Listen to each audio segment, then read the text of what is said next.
This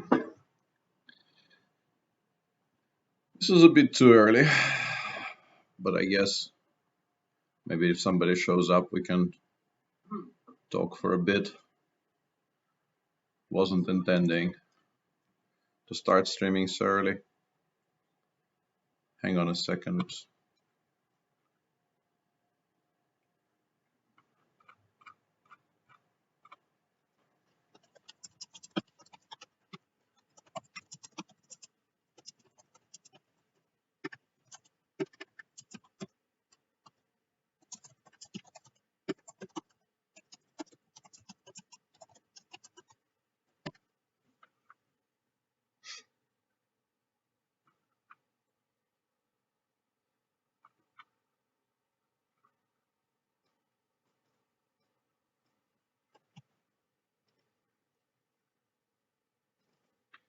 So the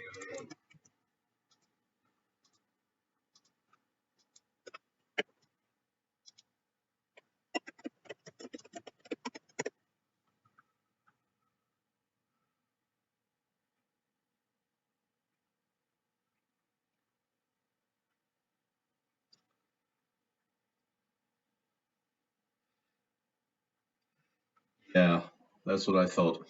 Anyway, hello everybody. This is 10 minutes early, so I guess I will have to open chat somewhere. Uh, Let me see if I can manage to open some chats somewhere. There will be very, very little chat interaction once actual games start, because I feel like more than half dead today. I don't know. It's been a really weird day, and like I feel barely alive and definitely more than half asleep. So I don't think I will be looking at chat very much once we start playing. And also I looked at Yannick's profile, and I will be gaining rating points if I make a draw in every game, which is a very comfortable situation. I like that. That's what we like to see on this stream. Playing people who are better than us and winning rating points by not losing. That's the dream. Okay, and also on the machine where I can open chat, I am currently having to use what the, I don't understand. Why is this happening?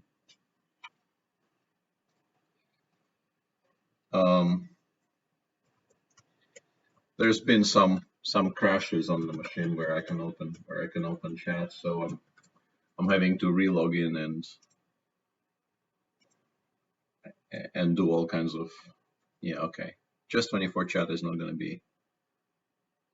be easy to open, or at least I will not be able to say anything in it because I can't log into my account currently, which is fun, which means I can't, open it in mode, in moderator mode, which is what I was planning to do. That actually makes it easier for me to ignore chat altogether, I guess. And that means I can only really talk to Twitch chat, which is my very sort of, it's what my life is these days, talking to Twitch chats, although normally not in my channel, in just about every other channel. So say something, Twitch chat.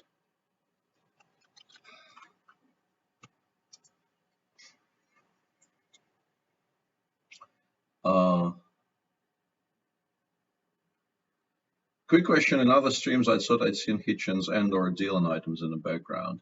There's definitely, like, I don't know if I can, this probably gives you a shot of the Dylan book and the Hitchens, I assume. I don't know how visible they are.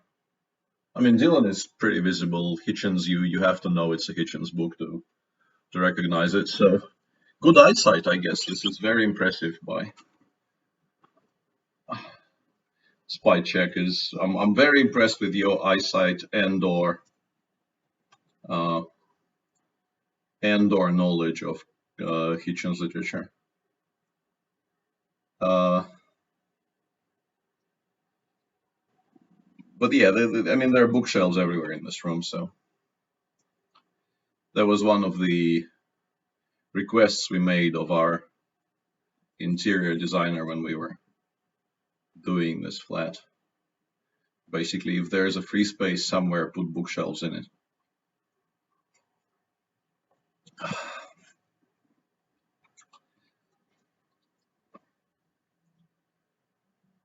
Um, Reading is good. Yeah, I agree with that statement.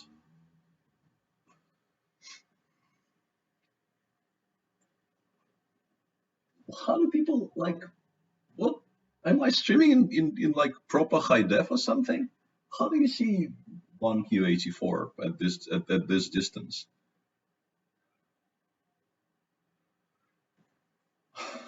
I really don't understand. It's not supposed to be like it's supposed to be a blur of some kind. Yeah, I finished watching The Watchmen today. I for some reason was very late in downloading the last episode, so I only finished watching today. It was very good, I thought, and it also gave me an opportunity to read up on Alan Moore and the whole saga of his, you know, possession, not possession of rights, and it's a sad story.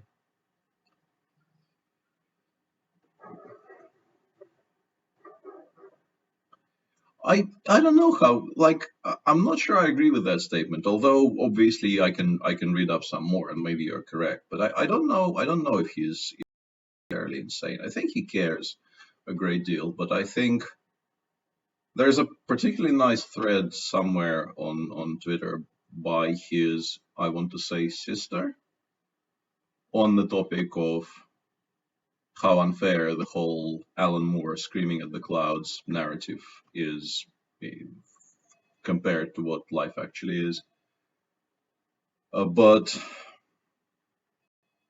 yeah, once again, not a specialist, but I know more than I knew a week ago, but I definitely don't know enough to speak on the subject with any kind of authority.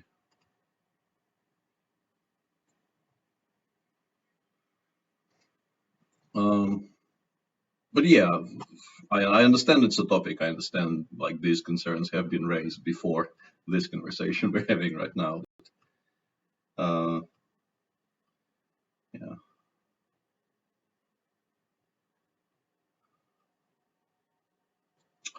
Anyway, about 5 minutes start, and like there's no real time left to do any kind of proper warm up. I did some tactics solving to see if my brain into gear. The results were very inconclusive, so I have a feeling this is going to be difficult. And for those of you who maybe watched my previous match, I started by misclick blundering a pawn on move 2 in game 1, and that kind of set the tone for a match which was kind of full of silly and very unreasonable things. And I'm really hoping not to do that again because, like, I like silliness, but generally not that type of silliness. And also, as you can see on your screen, there's a charity auction going on with chess-related things being sold off for good causes, as you can see on the screen. It started yesterday, and it will go on for, I was told, 2 weeks. Magnus is putting up some things for sale, and there's other goodies for sale there. Well, I don't know if sale is the exact term. Yeah, 2G5 Carnicero. That's exactly right. That was novelty of the year contender right there. But yeah, coming back for a second to that, there's a charity auction going on, and you might want to have a look at that and see if you are interested. And also, it does this. I was told to demonstrate this wonderful thing that it does. If I click this button, I'm still waiting to see it on my second screen. I will have to pull. Yeah, it kind of disappears in a very high-tech fashion, and then it can reappear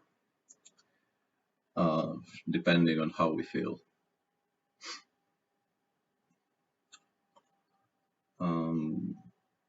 I don't know which view is better. I think probably once the action starts, I will bring back the full logo and leave it at that. But once again, I encourage you to check out the auction and charities in general. I watched some of Patrick Rothfuss is currently streaming Disco Elysium for those of you so inclined. And today is the last day of his World Builders charity draft. So once again, this is I'm guessing this is charity season, and apart from the one you can see on your screen, you can also go watch Patrick play the game that won a number of awards this year and talk about narrative building and all kinds of good things. And you have the chance to donate there and do some good in the world and have Patrick say nice things about you, which is an experience I can recommend. Over at, I think, Patrick Rothfuss, twitch.tv, I mean Patrick Rothfuss, I can probably find it somewhere. Let me see if this works.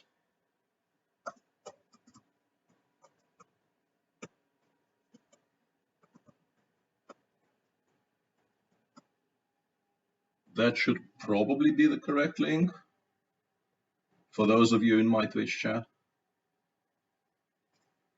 Yep, that does work. And I think on that topic, I mean on that note, we will end with the charity mentions and probably, but he is currently offline, but he said he will stream from 2 to 4 p.m. his time and maybe another stream later today.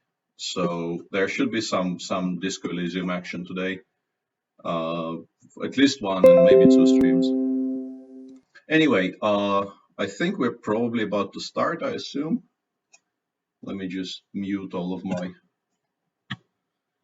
devices and go from there.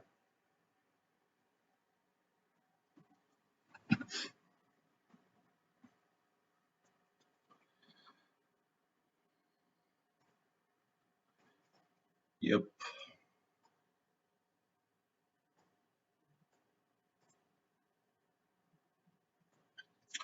The brackets are up on the Chess24 website, Julio. I looked and I already forgot, so I can't really tell you. And yeah, let's go.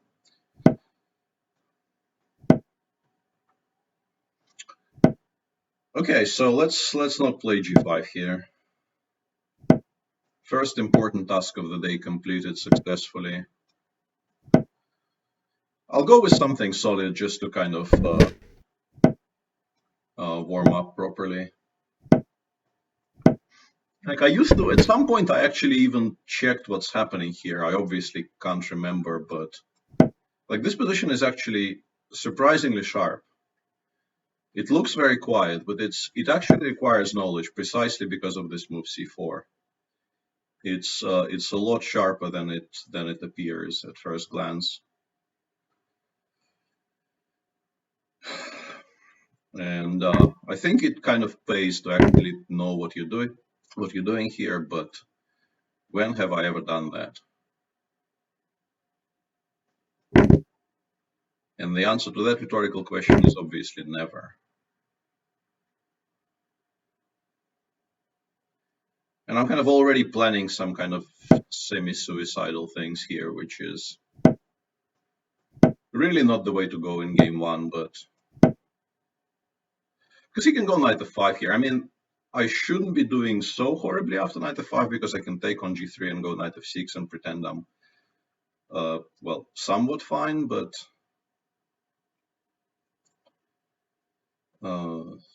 normally this is, I'm pretty sure this is not the way to play this line, but I just don't feel like, you know, playing properly and boringly is the way to go today. My problem is it's difficult for me to actually force enough pieces off the board here. Knight f6, he goes queen c2. This is what I missed originally, that he has the queen c2 move. But I feel like I still need to put the knight on. This is very surprising to me, unless queen d1 loses to knight e8, but I don't think it does. I think this endgame is fine. Queen c2, I think, was generally a lot more worrying for me in that position. I think this endgame should be fine. At least that was my original assumption. I mean, knight a5 is worrying me slightly, but I do have b6 as a reply. Yeah, and once he starts playing slowly, I really feel like I should be doing well enough not to have to worry too much.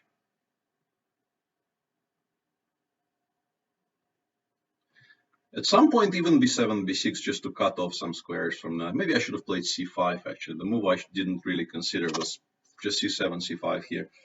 I will play it next move if I'm allowed. Hang on, and knight d6 would be very strong in reply. I still need to be a little bit careful here, obviously, because there's still some underlying issues left. Hang on a second, isn't...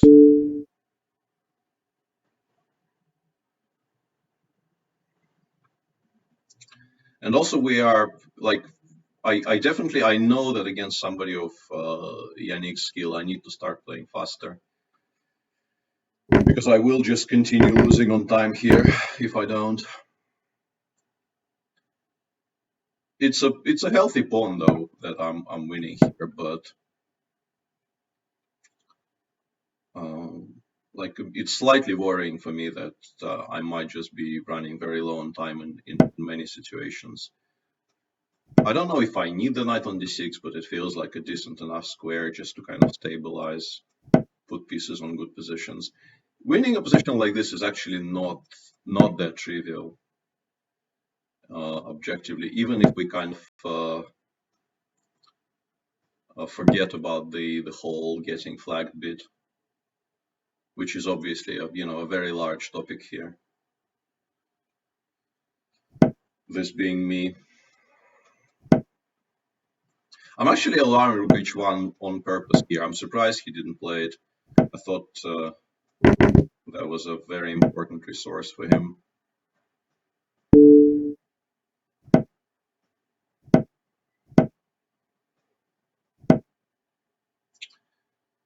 This is going reasonably well so far, which is surprising to me, but like I'm doing okay on the board, but I'm also stunningly doing quite okay on the clock, which is not my normal situation at all.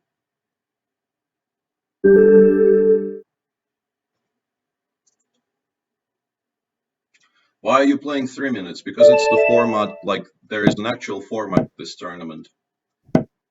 Like I would definitely prefer playing 3+2 here, or 5-0, or well, anything slower, frankly. But that is not going to be an option. c4 is a rare move, which is honestly not that great, but like I feel like maybe my opponent doesn't have as much experience dealing with this than like compared to positions. And it's not stupid, it's playable. The idea is obviously we stop counterplay with b5 and d5, and we want to develop the bishop to e3, the knight to c3. And knight d4 is a very principled reply here. I quite like it. I think like this is what I also played myself once against, I want to say, Sugirov, and I think I won that game with black, but I did not really like my position a great deal. I don't know about this. Like, this is one way of dealing with the b5 counterplay, just to make sure that the center doesn't get broken apart. And then you can start pretending you have something on the king's side. You can play, let's say, a 4, knight f3, and then start pushing. But this bishop on c2 obviously will look kind of stupid for the vast majority of the game. So once again, I'm not sure how happy I should be with this.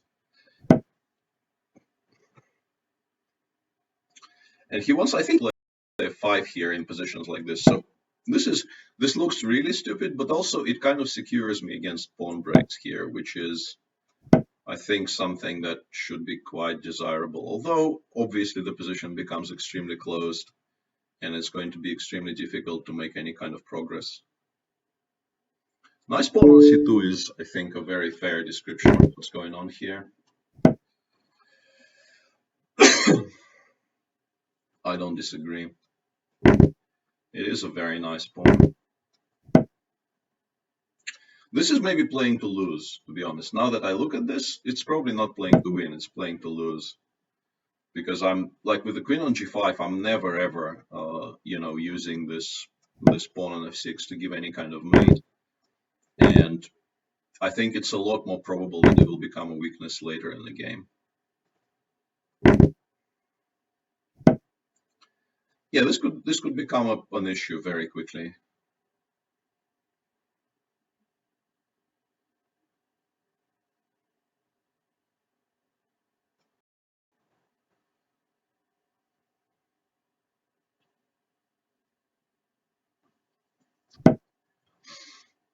So far, this has been like for somebody who's recorded a video series on this opening. I am not playing this opening particularly well.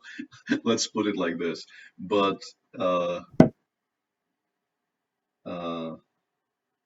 these things happen.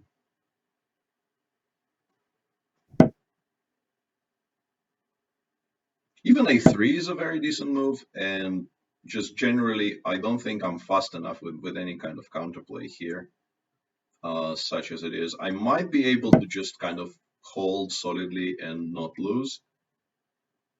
After rook b1, let's say, play. Can I do this, maybe? And then king f2, and if he takes rook b2, I do have e5 as a source of counterplay, I think. King f8 is smart, though.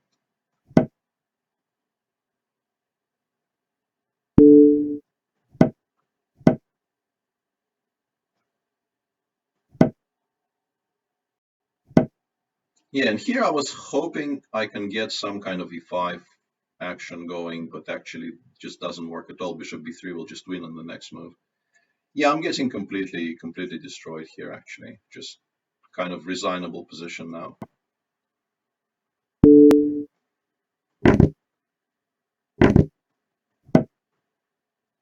This never ever works, obviously, but like it's my best bluffing chance in this position, I feel.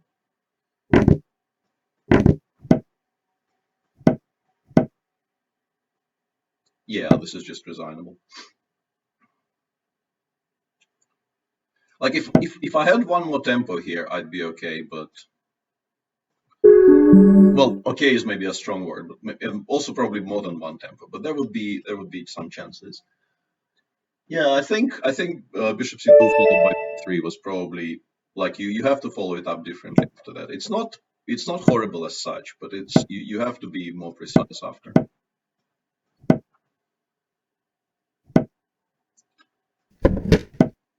And I'm already bored of the d5 positions. Let's play something else. I get bored extremely easily these days.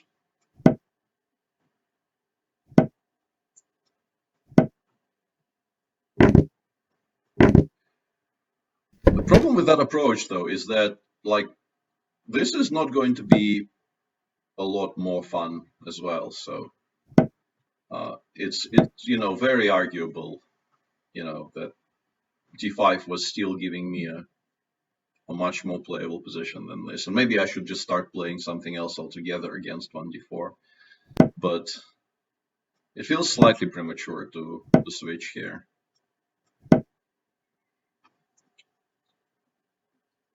I'm not sure I agree with what Yannick is doing here, though. I think he could have pushed me a little bit. Like, in general, I played this opening myself with white when I was a kid quite a bit, and I think you're supposed to try to make some progress on the queen side as early as possible. For instance, I don't think my knight should have reached c5 so easily in these types of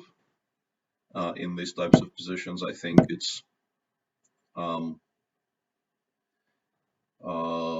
an achievement for me to get it with such ease. I think I'll just go after this bishop. It also allows me to unpin very comfortably with queen a6. There was some argument for, let's say, including bishop h6 somewhere, or playing knight h5 and maybe trying to play knight h5 and get the other knight to f4. But I think this is kind of sensible enough. Now the question is, if I play rook d8, how unhappy I am about knight g4. And the answer is I'm somewhat unhappy, but not unhappy enough to not play the move. You can play c4, and c4 actually here is not that stupid, because my plan obviously is to double on the d file, and then maybe, or at least let's say play rook d7. I don't know about doubling, because this bishop on h4 is actually kind of annoying.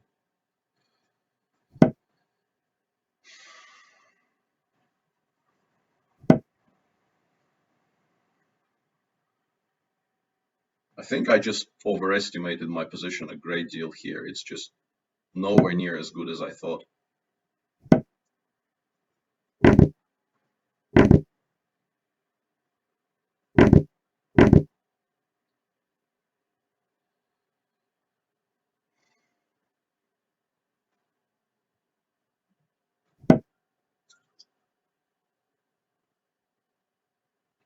Precisely because of that bishop on h4, because it does exert a lot of control over the d. Like, it's very awkward for me to place pieces on the d8 square. And if we get this endgame is obviously fine for me, but it's not very exciting. I do have more time though, which is useful. This is a good move, which I missed, but I think I should be still okay.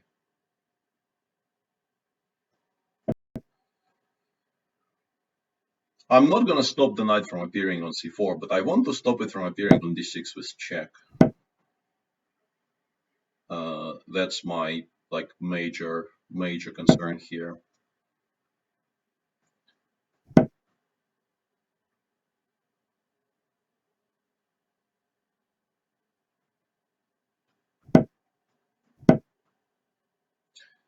And also, at some point, this bishop on c7 could become a bit of an issue for my opponent if I play it correctly.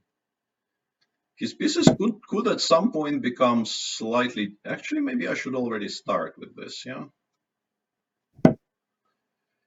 Maybe it's time for me to start reminding him that there are some issues with his position.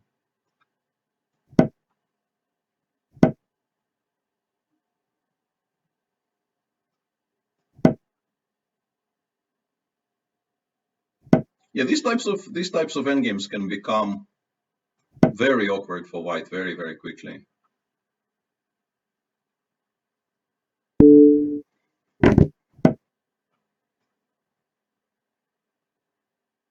Do I just go a5 and a4?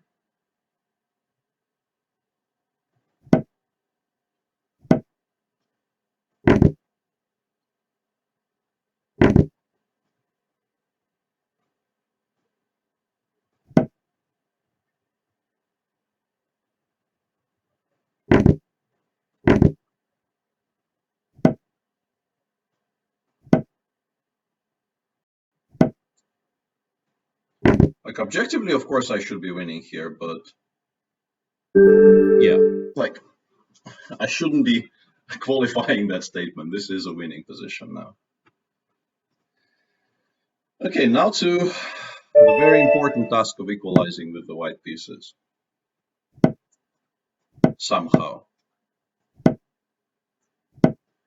should be a way for me to not be worse. D3, D6 instantly, yeah, without B5. That's why am I surprised? That's what he's done in the previous game as well.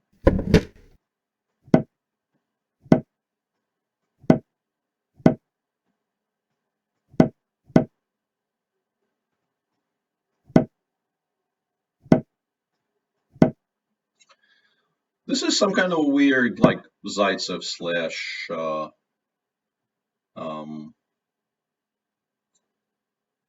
slash all kinds of things hybrid. I have a feeling I may have even covered it in the video series, but obviously I don't remember a single move order anywhere, which is always a problem.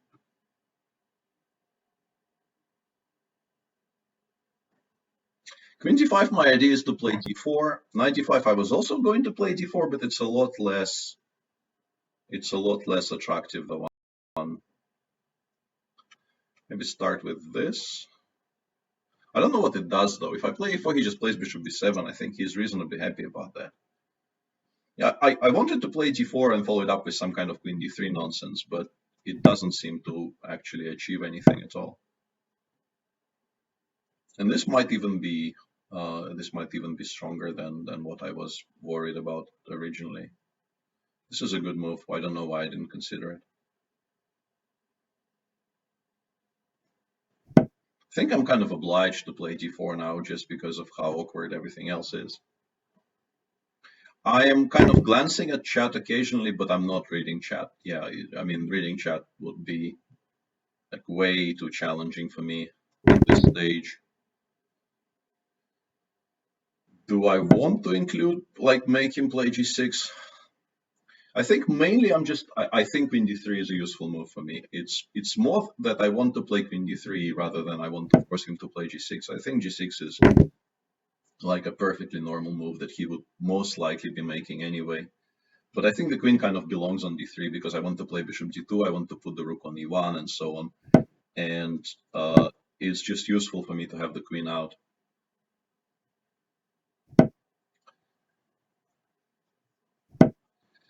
And I mean, I might have some initiative at some point on the king side, like h4, h5 in these types of positions is an actual, whoa, seriously? Surely you cannot be allowing this in these types of positions. This is very shocking to me. Like, I mean, maybe this somehow doesn't lose, but like, why would you ever give me this option? This doesn't sound right.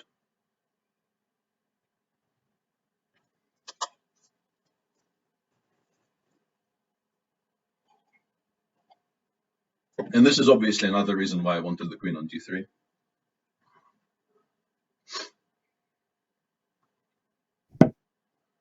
Yeah, I think he probably needed to make that move, but it shouldn't be saving him. There should be mate here somewhere.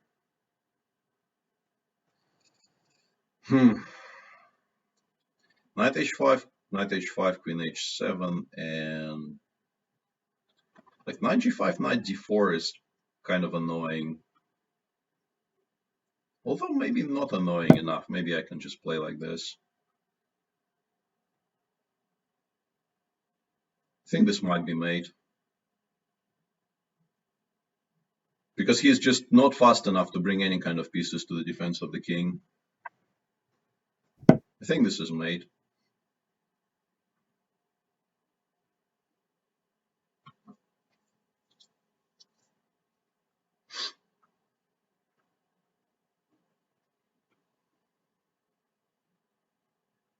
There's just too many enemies, as Jan would say in a situation like this. Way too many enemies.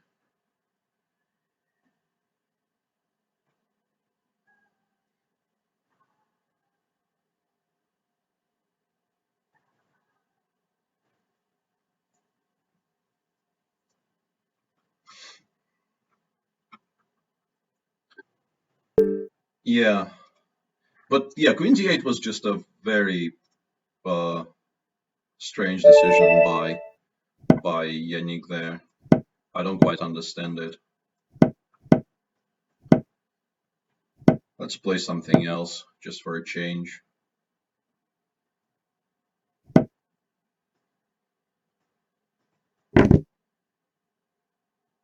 Why am I doing like what the hell is this?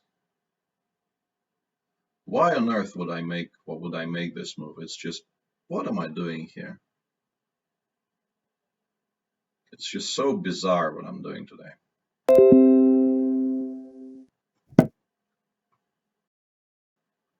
And now I will have to justify it by sacrificing pieces. And this was kind of never the plan.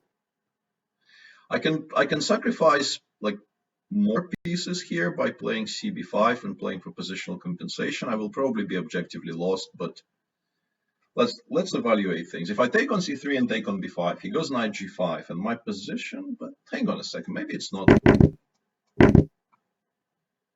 because it is lost. Yeah, I wanted to play E6, and then I realized he can start with knight F7 and not allow me to play rook A7. So I guess I have to do it this way. But obviously, like the better solution would have been not to get this position at all. For those of you watching, like the advisable thing here is just not to have this position on the board, because this position is bad. Probably lost. Because, for instance, queen h5, queen e5 here appears to be like completely crushing.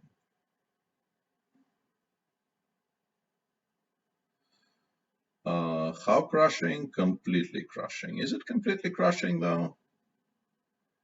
Like I really don't want to play king d7. I feel like if I have to play king, my position really does become completely indefensible. And here, like it's still horrible, but like the rook will eventually. We're playing we're playing Kramnik chess here. No castling. The thing is, I'm only one pawn up, and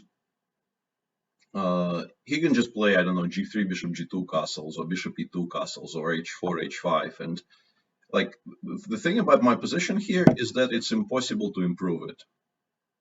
It's just going to remain completely hopeless strategically for like the remainder of the game. So it's not going to be a fun experience for me playing this, but I will give it my best shot. Like if you imagine this knight on b8 actually being on d5, the position obviously improves a great deal, but I don't think we'll be allowed to do that. I will be very surprised if we will be allowed to do that. Also, I don't want to blunder d4, d5 and just kind of resign, right? I need to have some kind of a reply to d4, d5 next move. I don't know what that reply is, though. Like if I go knight f6, he goes d5, I kind of resign.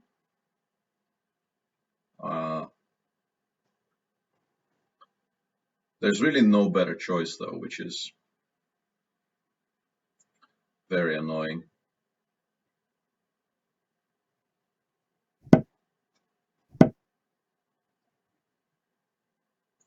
If you imagine this position with my bishop on d6, it's actually playable.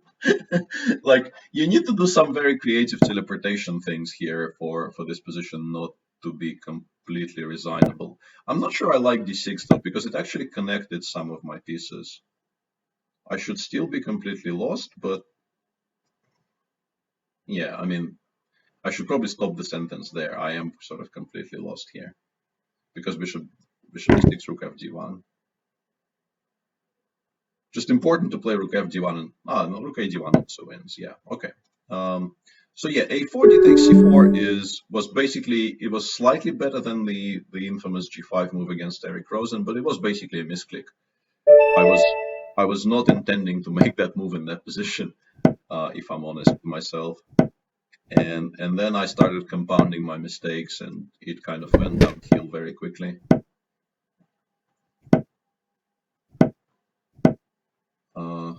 So yeah.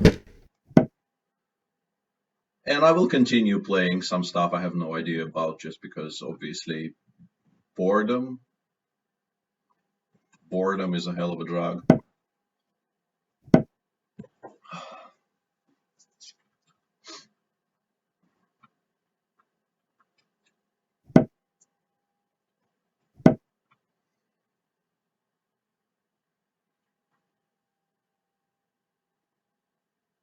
I played the bishop h5 line myself a few times. It's very playable, but it's not that easy. Like you still need to be precise, and there's a number of ways of dealing with this. I'm trying to remember what the best approach here is. I think I'm supposed to play b4 here.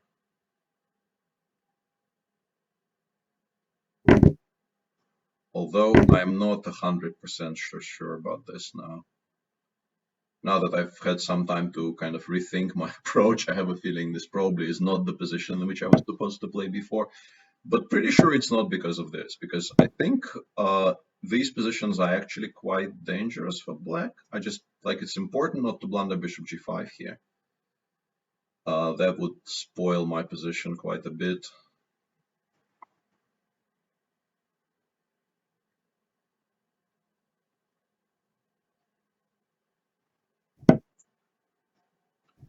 And now you kind of go after the b5 pawn really hard. I think in this position, the inclusion of e takes d4 might be quite sensible. I'll just, for those of you who for some reason might be interested in opening theory of this variation, I think the inclusion of or there may have been decent. I'm guessing he wants to play f5 next move, which is a good shout. I should have maybe prepared for it better. I think I can still take on b5 and pretend, this is fine. Kind of a typical this is fine reaction. f5, I will just take on f5 and say, give me more of them pawns. He obviously gets decent-ish compensation for his material here, but I mean, I am still a pawn up here.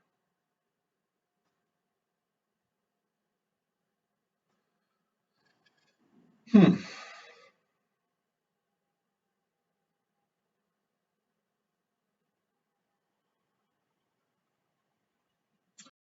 do have to be careful though, obviously.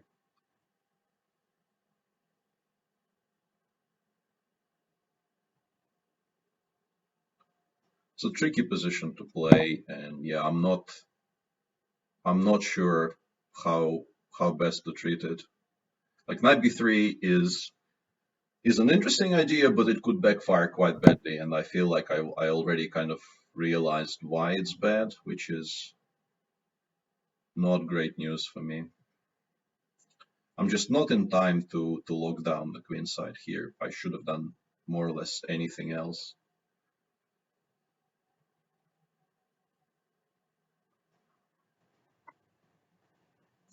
I don't know if I'm already kind of dead in the water here, but this was clearly a misplay. I should not have done that.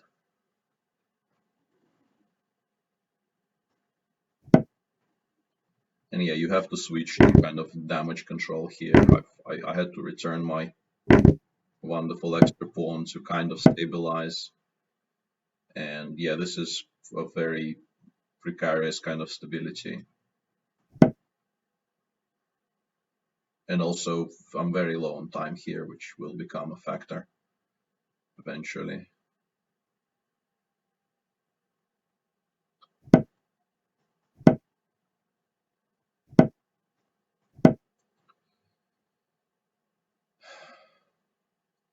Trying to play faster here simply because I feel like the biggest threat to my position here is me losing on time rather than me losing because the position is bad. Uh,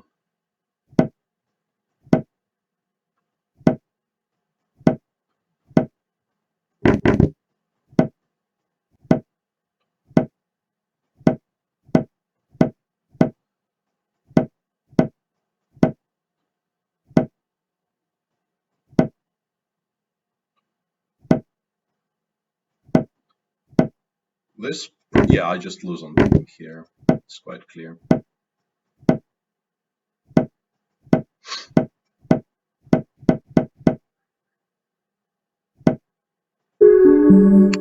Yep, not fast enough. And this is what you should be avoiding, obviously. Positions like this with fewer seconds on the clock. Yeah, and it started basically by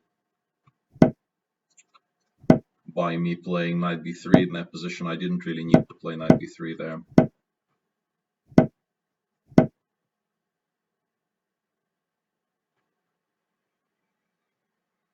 What I missed was queen b1 rook a2, but it's all kind of in the past, so it's not that relevant.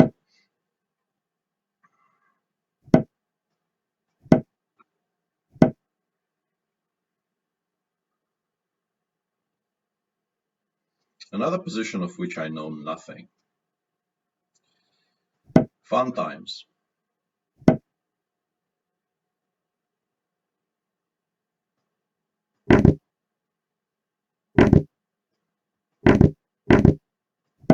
Like, this is obviously not the way to play because of a5, but I don't feel like I have, time or energy to try and figure some theoretical things out here. So I'll just kind of make solid moves which don't blunder stuff and hope to come out of the opening alive, and then we'll play. 3-3 for whom? Yeah, 3-3 for whom is a good question. There's a very nice story on a related topic which Yannick Gozzoli used to tell on the topic of chess functionaries of various countries, and the questions of that nature. But I don't think this is a stream for long Sasonko stories. I'm kind of getting horribly outplayed on the clock as it is. My position is fine though. Obviously, like, he has queen b6 here, which kind of makes a draw on the spot, and he probably should play that, I feel. Because if he doesn't, I think he might eventually start having issues. But he quite clearly disagrees. I mean, bishop d7 still makes a very similar type draw, I guess. Do we have anything better? I would like to kind of continue here if I could, but I don't know if that's justified.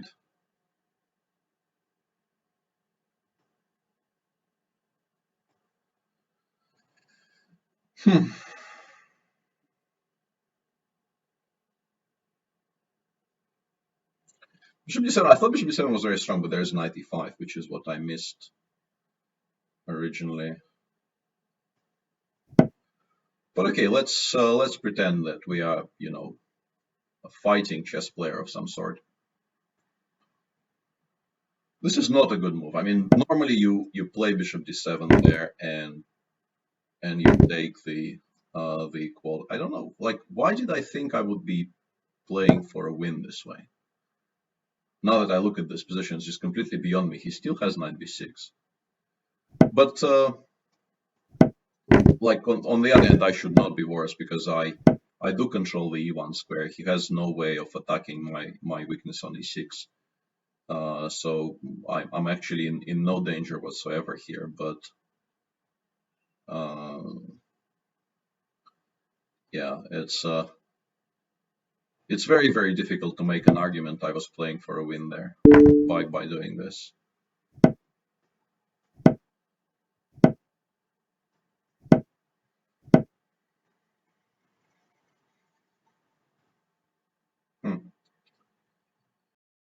If I play bishop c5, he actually has rook e1, which is what is annoying me here. And this also allows rook e1. What am I doing?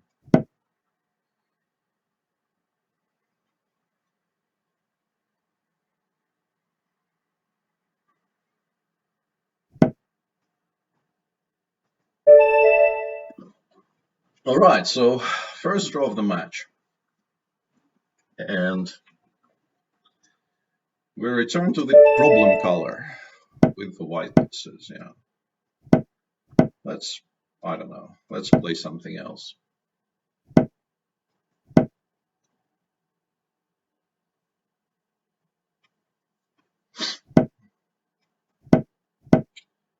Because obviously, once again, bored.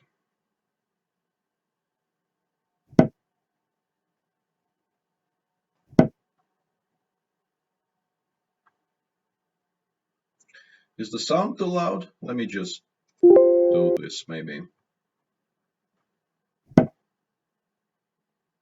Bishop a7 is not the move I expected to see here, honestly. I don't think that's the way to go. I understand some people don't like that structure that arises after bishop e3 fe, but I don't think this structure is an improvement. Although, now that I look at it, like I've actually allowed d6 d5, I should have thought about this for a bit longer. That was a kind of remarkably stupid thing to do by me.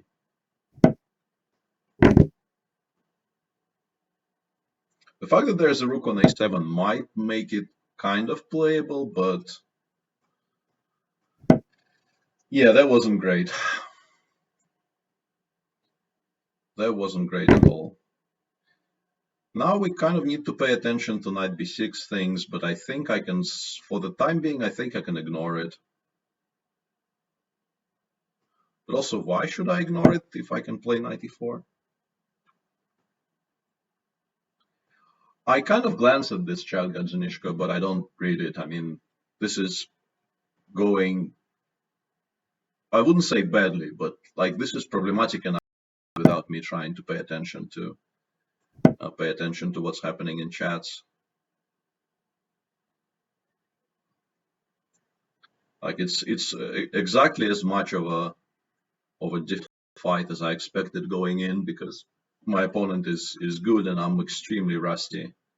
I don't know if I would be a favorite anyway, even if I was playing my best chess, but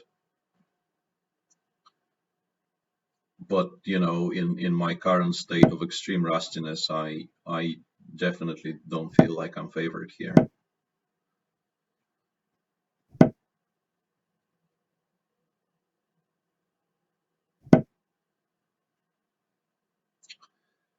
I keep thinking that I have a good reply to knight f6, which, like in some positions, I definitely do, but I'm not sure if I have it in every single position. But I will continue kind of bluffing that I have that reply. Maybe. Then again, maybe not. I think I actually do, so I can pretend.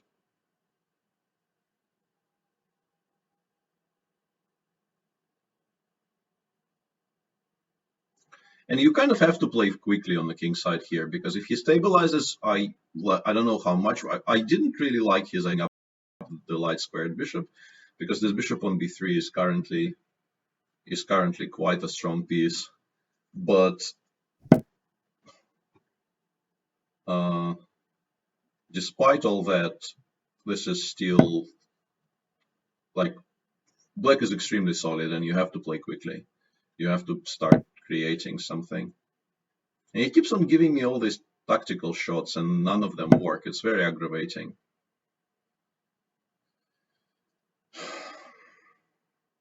But at some point, like g4, g5 will become. Oh, come on. Knight f7 doesn't work again? How are you doing this, man?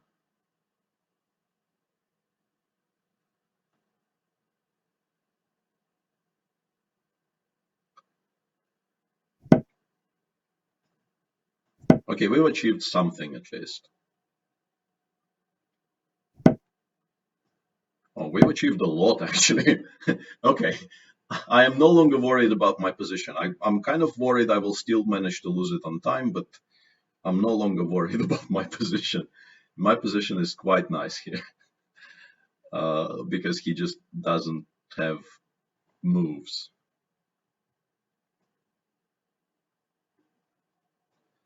Like my biggest issue here is like choosing the best way to proceed.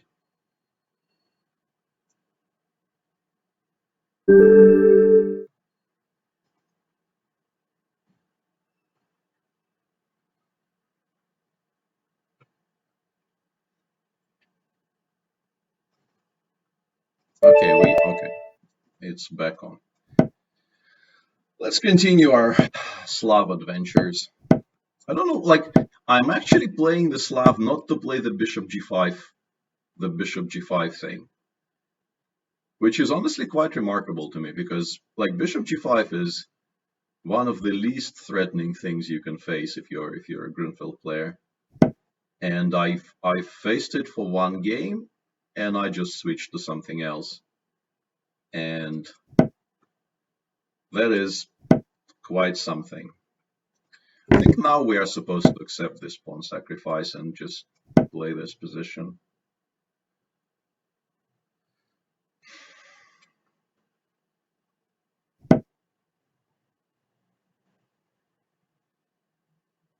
Although, now that I look at it, why was I so happy about it? This is unclear to me.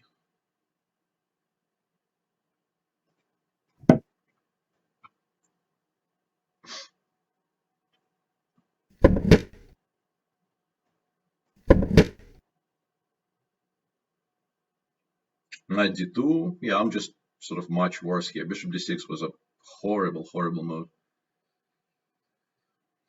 And like the general concept of playing this opening when you, I mean, I looked at it at some point, but I just can't remember.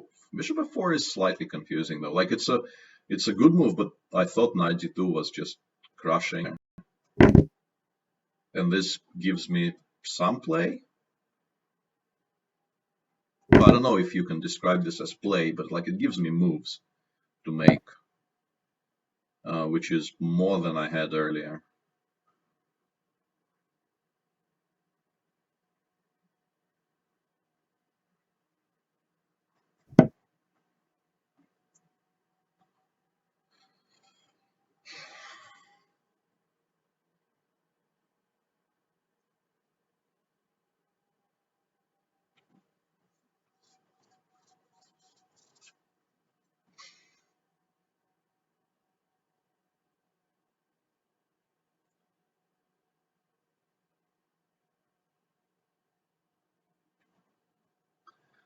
This is the oldest Nakitana thing I own. I can't remember which year it was, but it's like I've gotten a few more since, but this is the first one I ever bought. 94 is a sensible move. I like this move, but maybe I can try pretending I'm a greedy person here. And after queen d4 just to play b5 and pretend that, you know, I'm kind of unpinning my queen side and also for the time being not even returning the pawn. I don't know how I feel about taking with any of the knights though. I think allowing 95 would have been very risky. I'd much rather just actually finish development here and play.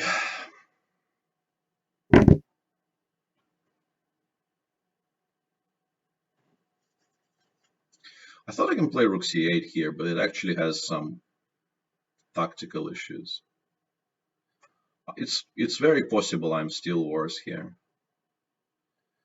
which is a sad indictment of like where my position started, because like it's a great improvement compared to where I was, but it's still kind of sucky.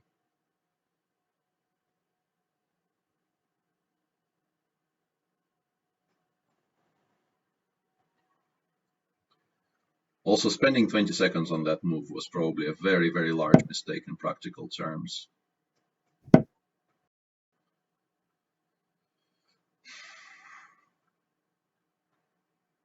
Because I mean, against Yannick, I just never have 20 seconds to spare.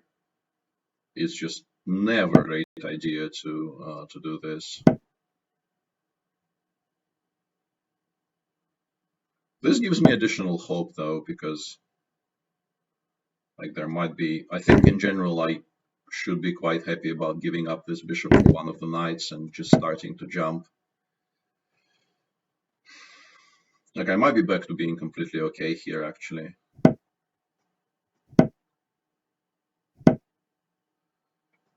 I think we go for this. I don't think it's objectively great, but I think like in terms of practical play, it becomes a lot easier to play with black. Hang on, not allowing knight e5 is probably a good idea. Why did I play rook b4 and not rook b5?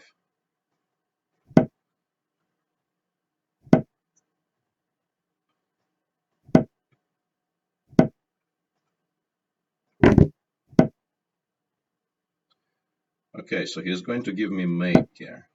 I should be trying to avoid that in general.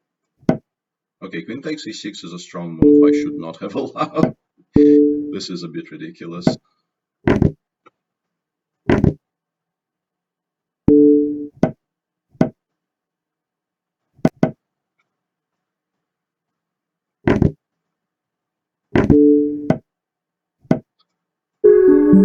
Yeah, okay. This is what happens when you get down to 10 seconds. Like I get completely frozen. And these things start to happen.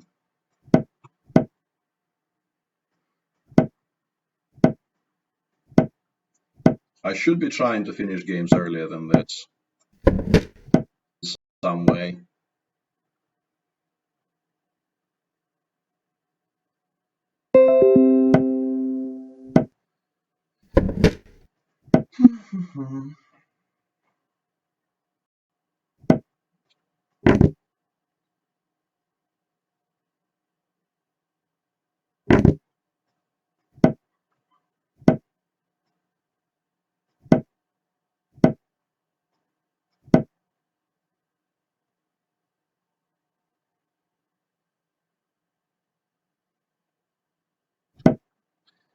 Yeah, I don't think this is great, but I just want to try something slightly different compared to what I've done the first time. I'm still like, this is very, very uninspiring objectively. Precisely because of queen c7, a move which I kind of underestimated when I went for the whole thing. This is a good move. And like I never have time for bishop f4 here, which is kind of regrettable. I'm probably already slightly worse. I should start like not having problems with equalizing with white. It's just embarrassing.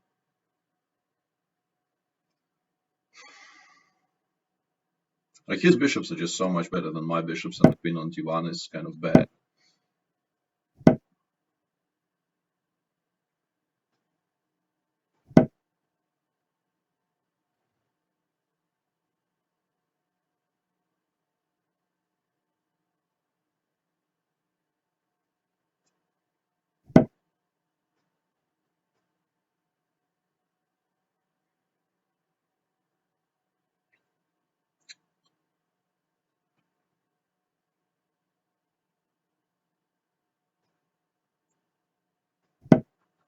I probably could have played bishop e7 there, but I didn't want to calculate. And that also is not a great approach in positions like this. And yeah, I just like, what am I doing? I needed to play either bishop e7 or perhaps bishop h4 and sacrifice this pawn, because like this is going to be very now. Because I run out of squares extremely quickly here.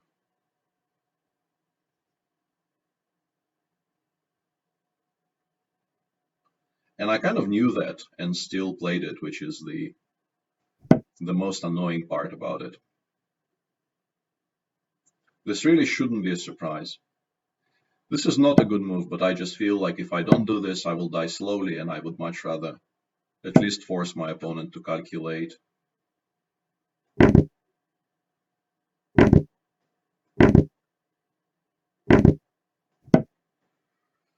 I'm not sure he replied in the best fashion possible, though. Like bishop c8 I missed, but I might have some counterplay here.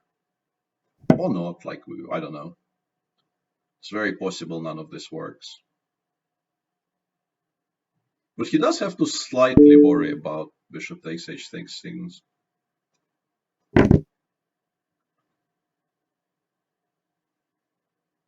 I have rook e7 or queen e7 if he goes bishop g3, which is kind of relevant here.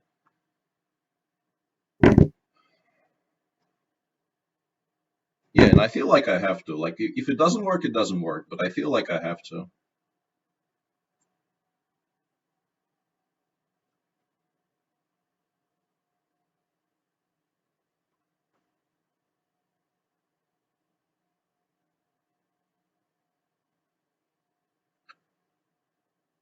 I'm kind of hoping this is a perpetual of some sort eventually. It probably isn't. Like, gh and bishop f4, as I realize now, is not a perpetual. Although it's actually kind of tricky. And if bishop h2 check, I think I have to go to f1, but I think it might be okay. It's all very confusing. Hang on a second. This I thought was like the least good of his options. Let me try playing. What am I doing? Why am I allowing f6? Like, I had a draw with bishop takes g7. What am I doing? This is extremely annoying because, like, this is the usual routine of just realizing what your mistake is immediately after releasing the move. Like, I didn't really like that idea for him because I thought this actually gives me the best chance of having a game. Oops, that allows mate.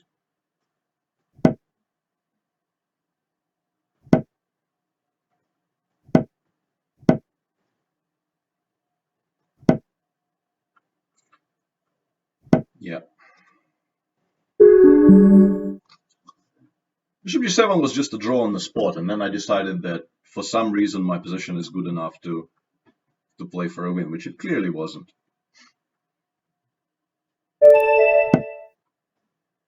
Okay, back to normal moves.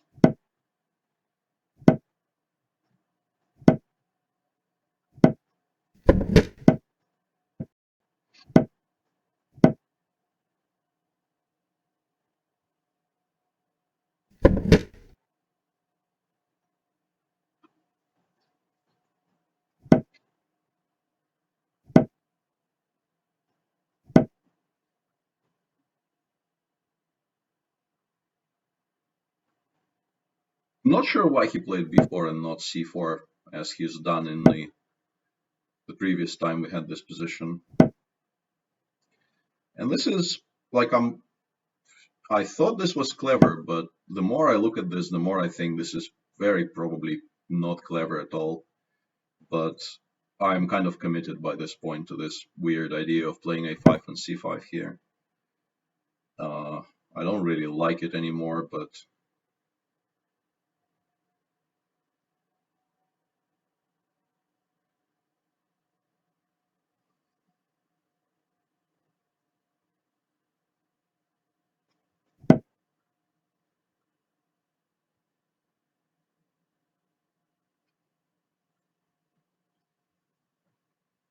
compared to the normal structures you sometimes get in this opening when black plays e4 and the knight just retreats, I will have a much better version because I have a complete lockdown on the queen side.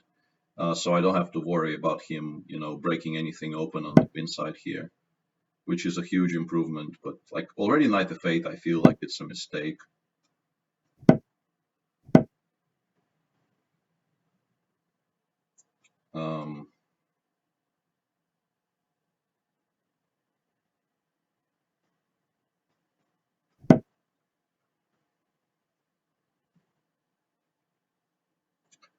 Because I have to pay, great attention to all kinds of ideas with like f4 and f3 exactly like this.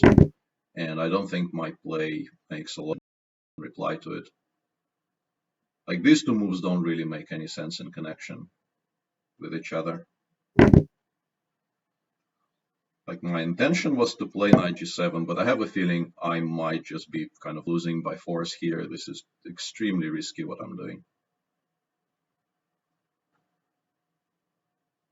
On the other hand, like, if it does work out, I could be completely fine. I could be better, but I am not at all convinced that this will work out.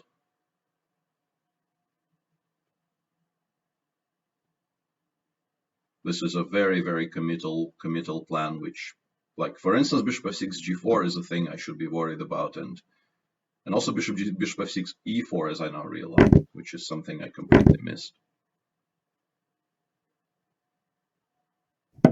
Yeah, this should not have been allowed. There's no way this is the correct way for me to proceed from the position I had. This is interesting, and probably quite clever, actually, now that I think about it.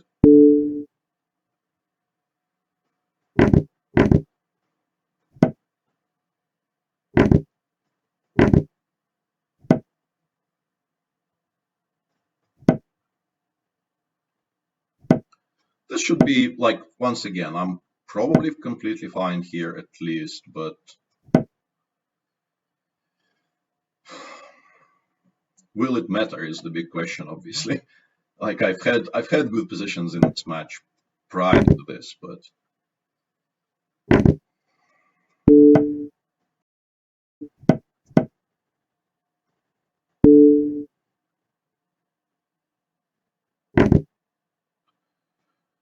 that didn't really matter a great deal, and it might not matter again. Although I will be quite upset if I manage to misplay this position enough not to win it.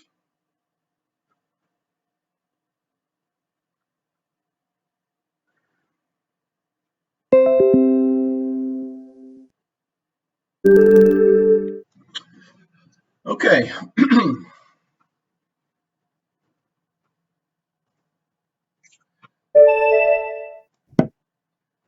I am doing the unthinkable and switching from 1e4. I'm tired of not equalizing.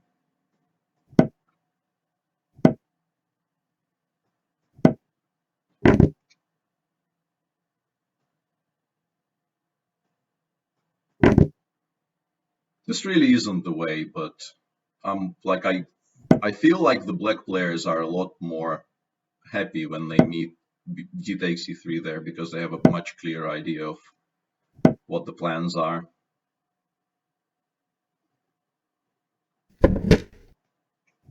And here I can, pretend I'm a caveman with, obviously varying degrees of success, but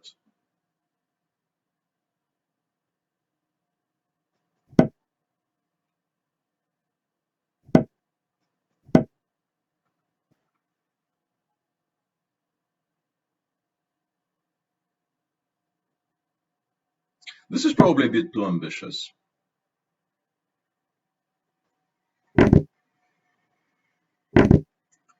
I'm guessing this is probably a bit too ambitious, but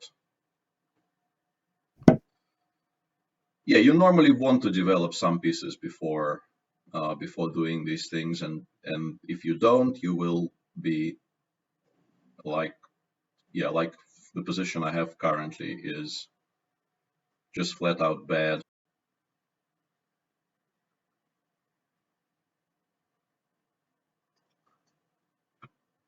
Bringing some pieces into play at some point in this game was probably advisable.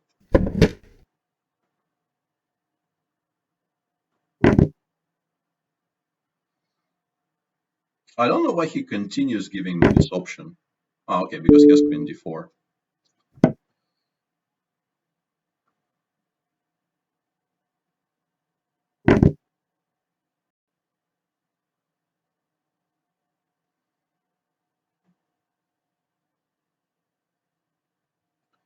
Yeah, the struggle to equalize with white is very real in this match somehow. I don't really understand why this is happening, but it continues happening in every single game.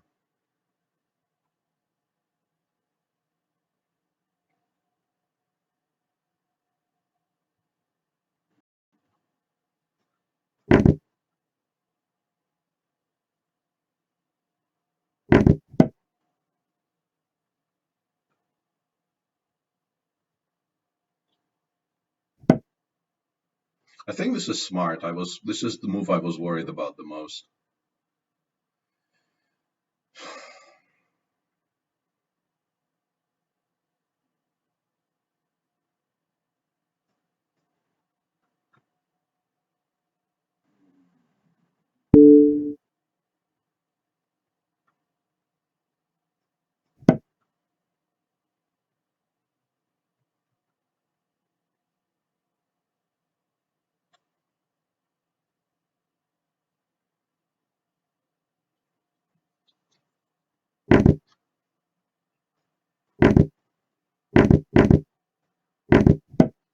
Yep, resigning here is not really a mistake, obviously.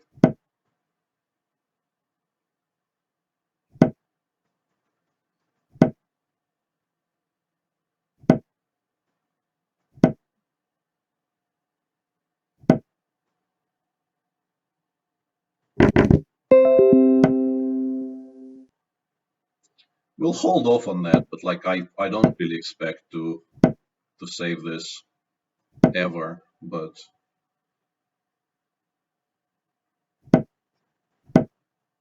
on the other hand, like, what am I losing by continuing for a bit?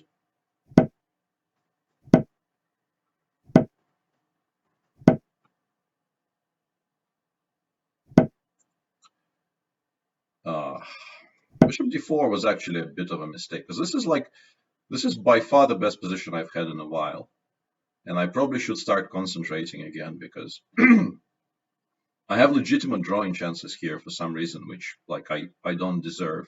Like I will like this, I will lose this game in the most aggravating way possible by losing on time in a position which is no longer lost, and this will be extremely painful.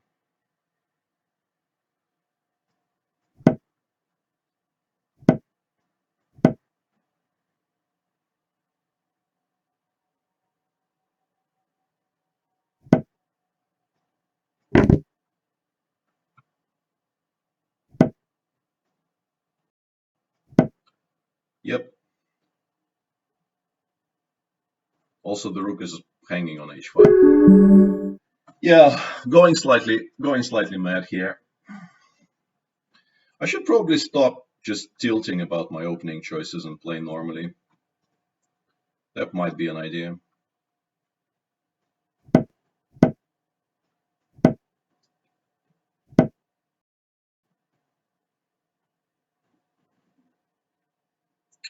It's a surprising idea, but we've done stranger things, right? Okay.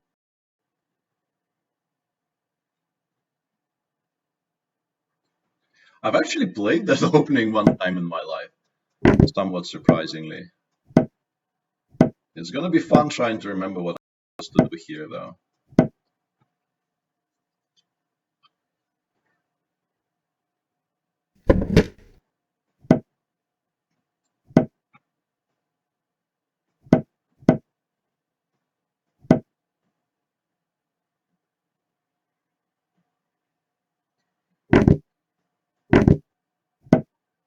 Yeah, this exists, although like it's very, very difficult for me to believe it's great. I've seen this done before, and like it's one of those things where like you can understand on some level how this can be a thing, and yet you kind of still refuse to believe it.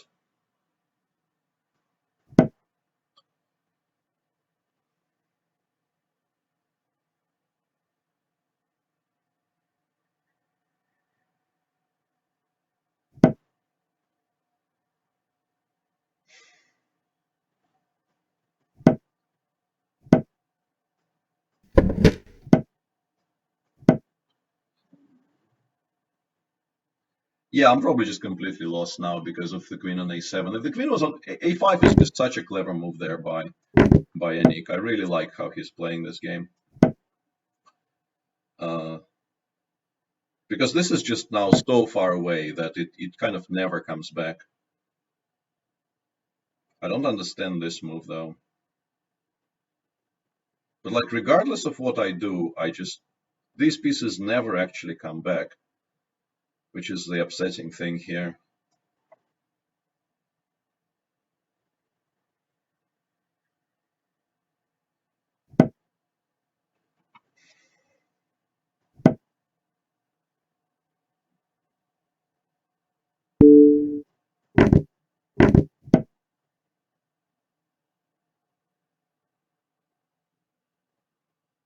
Like I'm only I'm 5 moves away here from uh, something I would still not call stability, but that would resemble stability of some sort. And yeah, it's not the way to approach chess. The thing is, if I play rook f, like the only square I have for my heavy pieces here is actually f8, and if I put my rook there, the queen never actually comes back, which is quite remarkable.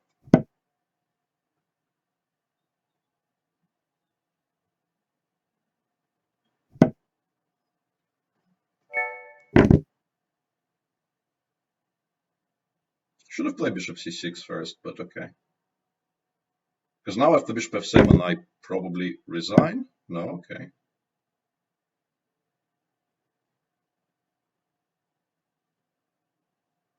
If I don't resign in the next 2 moves, I might start having hopes here, which is, once again, a lot more than I deserve.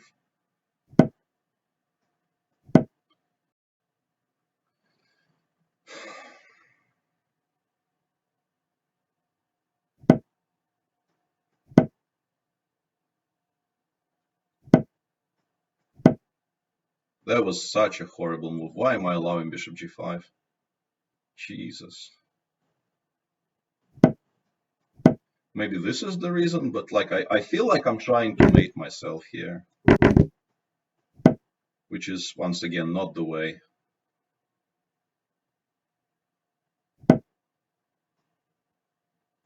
Okay.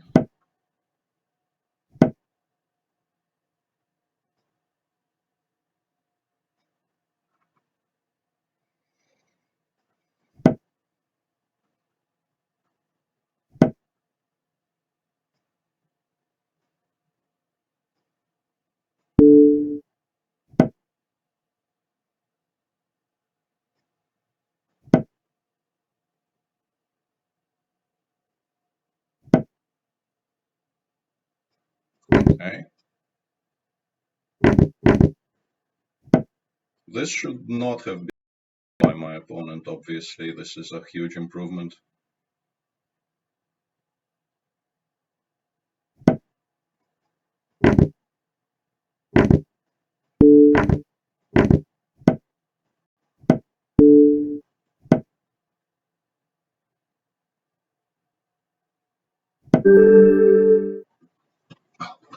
Yeah, this is. I felt like the match was going to just be completely over after this game, and instead we've equalized the scores, which is a really stunning turnaround. Like I felt like this game was over a number of times, and not in my favor, obviously. Let's see what happens if I just play normal openings.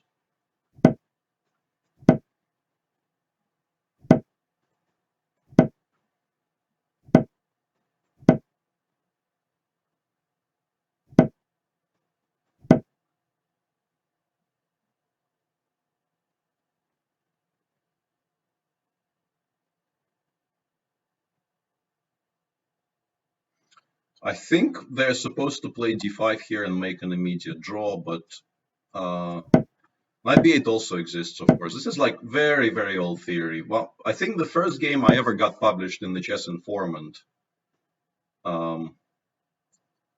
was from this position.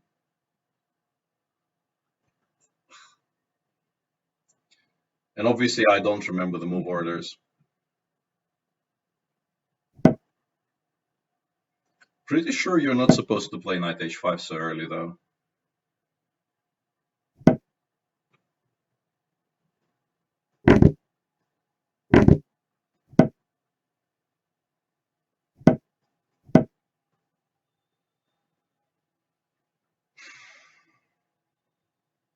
I'm also not at all sure that what I'm doing is optimal, but once again, I just feel like I need to be playing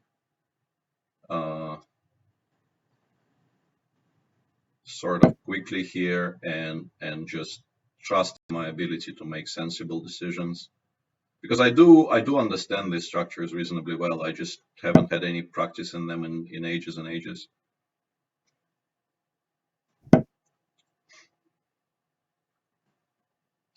This is a bit risky, but also, Black's counterplay here is so limited with the bishop on a8 and me having. Does he want to take on d5? Okay, that's very good, because I think actually taking on d5 there could have been very interesting for my opponent. The way I placed my pieces. Actually, that was a perfect option for him to just take on d5 with both knights. I just forgot that he can take with knight and knight. Knight and bishop I wasn't worried about, but knight and knight actually is a very, very serious serious option there for black.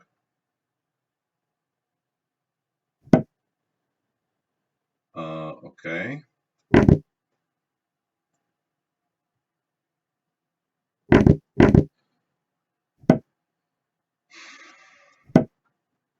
And yeah, if you immediate counterplay, like eventually this is what happens. White just makes so much progress on the other side of the board that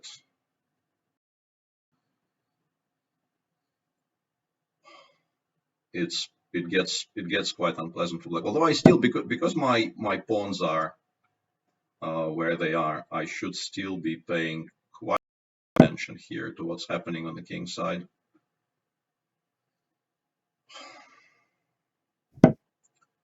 It is still very possible to go badly wrong here.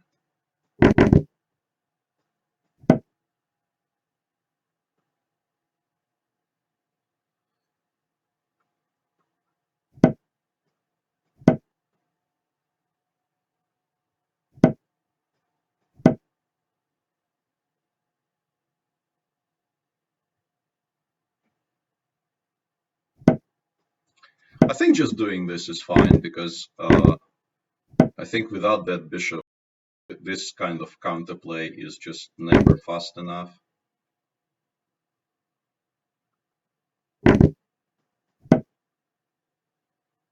Although I probably shouldn't have allowed f4 now that I look at this position. Yeah, I don't know. Like I knew this was a problem and I still decided not to do anything about it, which is remarkably stupid.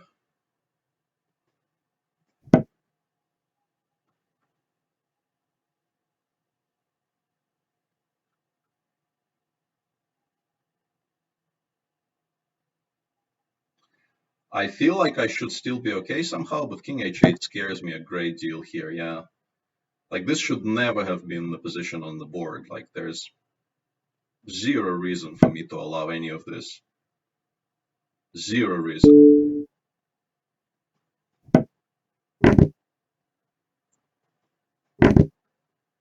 Although I should probably have a way to simplify and queen my stuff on the other side of the board.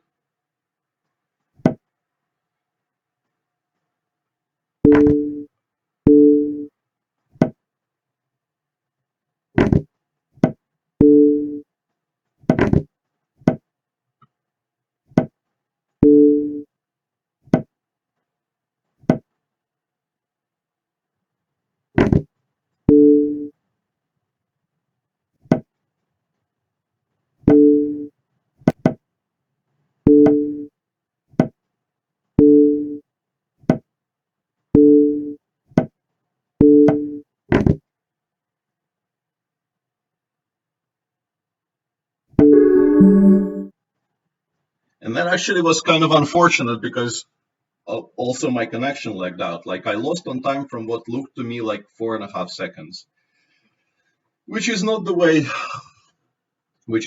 you want to lose games. That was kind of bizarre because like I may have lost anyway, but on my clock I still had 4 seconds, and then it said to me, tough luck, you lost. So that was a kind of a strange sequence of events.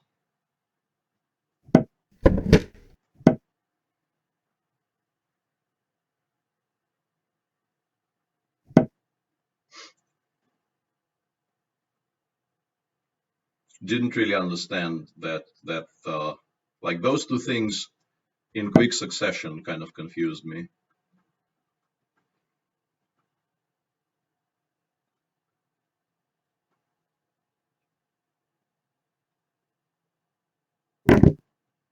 Not entirely sure what happened there.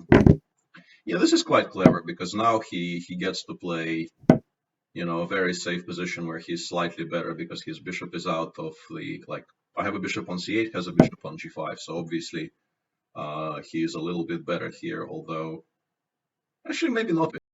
Like from what we know from, let's say, exchange Slav positions, this could very easily be more than a little.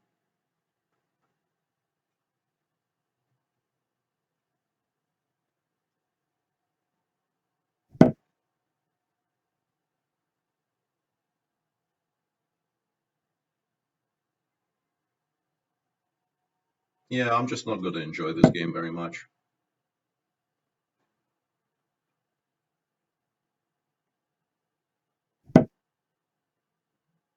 This is a clever move.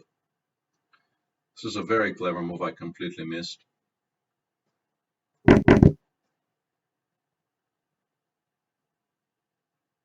a6, rook c8, rook c7 annoys me. But do I have anything better is the bigger question, I think. I think I might have to go for it. This could just be the end of the match here because this position is actually very bad. A lot worse than I originally thought. Starting with c6 is just not great.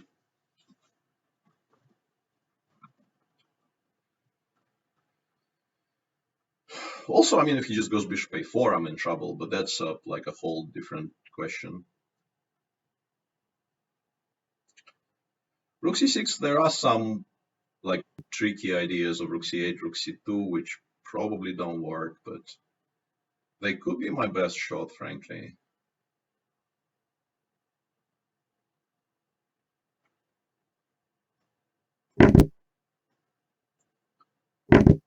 Just to kind of confuse the matters here a little bit.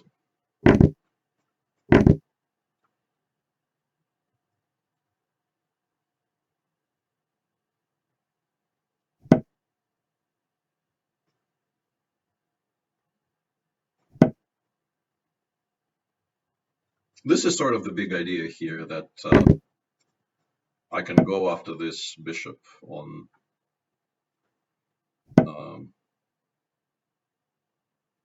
yeah, but the problem is I have no good reply against this, unfortunately.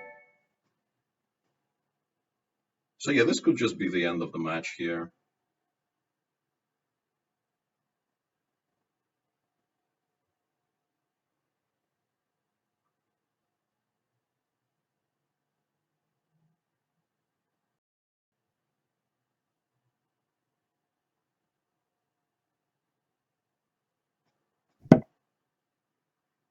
This is obviously not good at all, but like I don't really have better options. So I'm continuing to look for, ways to create some confusion, but like objectively this has to be completely lost for me now. Yeah, losing this previous one was really unnecessary because when you have a healthy extra pawn and maybe 10 seconds on the clock as well, you really aren't supposed to make such a meal of it as I did.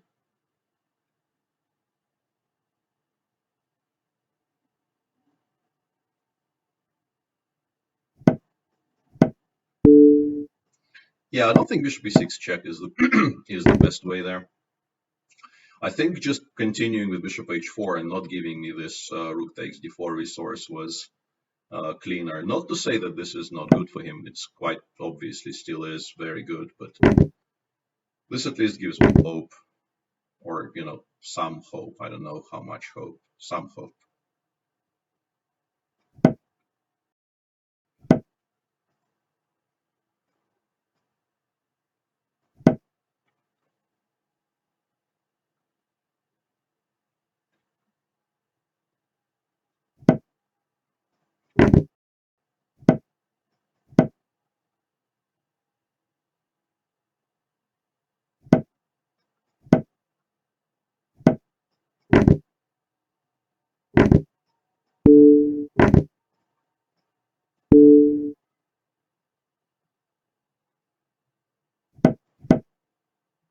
Why am I in five? Like, this is just lagging so much. It's just completely hopeless now. Because like I lose 5 seconds by waiting for his move here. Like apart from just not being fast enough. Like I saw 10 seconds turn into 5 seconds on my screen without him on my screen making a move. But anyway, he was just more consistent than me and better than me today. So congrats to Yannick uh, for the win. That concludes my participation in the thing, which is a bit regrettable, but in the form I'm currently in, not that surprising. And I wish everybody still in good luck and so on. Cheers, everybody. This will probably conclude the proceedings for today, because what else can you do after this? Probably just don't score 0 out of 5 with white for no reason. That would be a good idea. Anyway, thanks for watching to those who were watching. And yeah, this sounds like good preparation for the World Rapid and Blitz to start in a week's time in Moscow. But over the board, probably there will be less lag. I'm hoping at least for less lag over the board. See you then.